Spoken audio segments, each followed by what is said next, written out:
to brush a dog. These are my good boys. So this is Franklin here.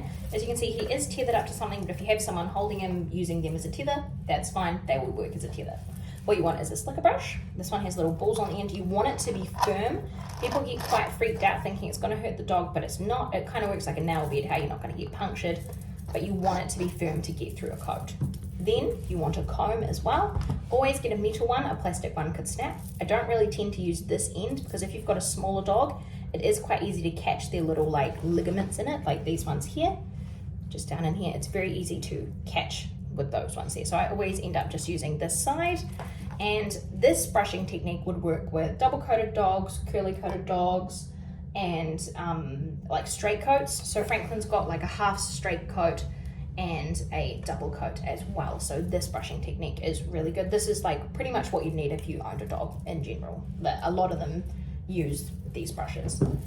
So essentially what you want to do is, I'm just tucking up into here to grab this little tail out. You just start by doing this. Now this one with the bobbles, you can hear if you get a knot or anything like that. It's a very satisfying sound. So you want to make sure, so here he's got like a kind of point here where, see, he's nice and secure. So you can just hold these bits. If you hold here, he's got a lot of control. Whereas you hold here, you've got a lot of the control there. So you can actually brush that way.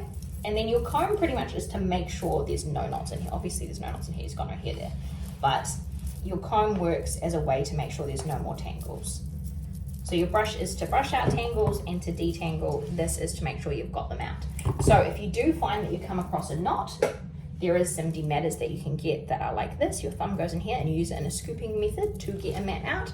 If there was, say, a mat in his tail, you want to make sure your thumb is on his actual tail, and you want to make sure that you can scoop out like that to scoop out a mat.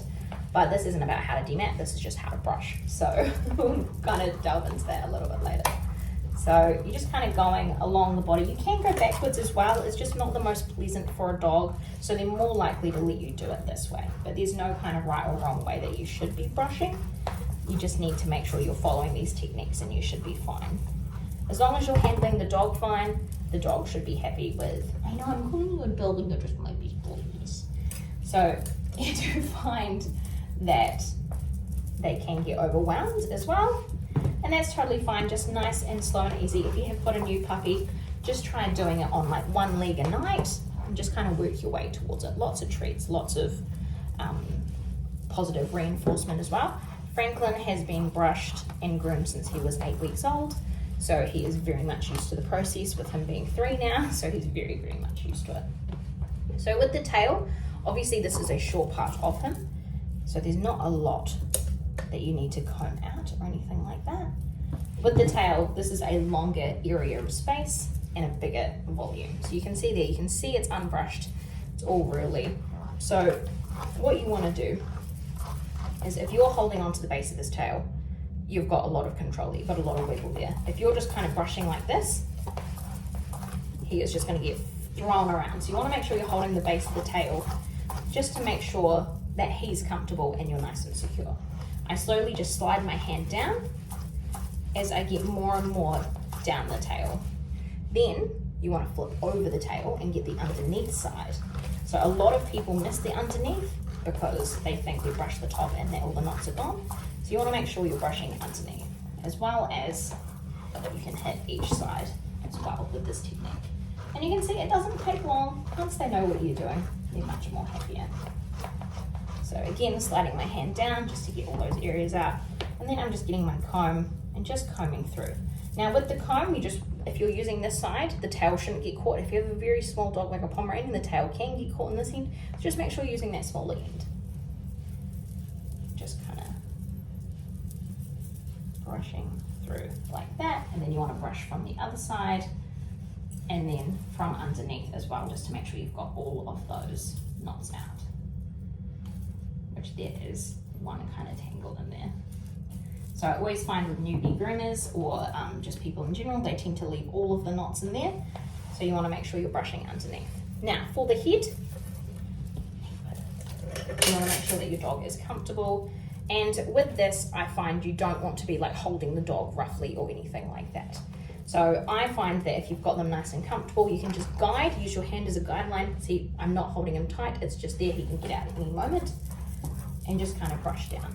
And then you're just kind of using it as a guide. My hand is open, but I'm holding him back, so he thinks that he's secure. It's all about him thinking he's secure. So this side it's the same. I'm just holding my hand there just so he thinks that he is secured and he doesn't realize that he's not. Sometimes they do yelp and that's totally okay.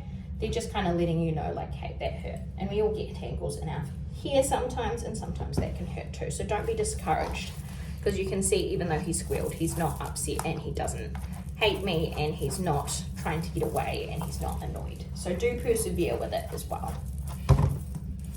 So make sure we're getting that brush in. And with the ears, I just lift them forward like that to get behind. Just kind of like that. Now with the throat, you do have to be careful because they do have a lot of nodules in this throat area. So just go very gently over that area. I tend to not hold my comb like this, because if they jump forward, you're going to cause some discomfort. So I find just an angle like that works really well. And you're still getting all of that fur in there. And then just one last little comb over, and then that's it. That is how to brush your dog. Hey, can you see that camera? You did a good job. Yes, you did. You're my good little model. Hopefully you guys enjoyed this video. Let me know what you guys want to see next. But until next time, goodbye. Goodbye.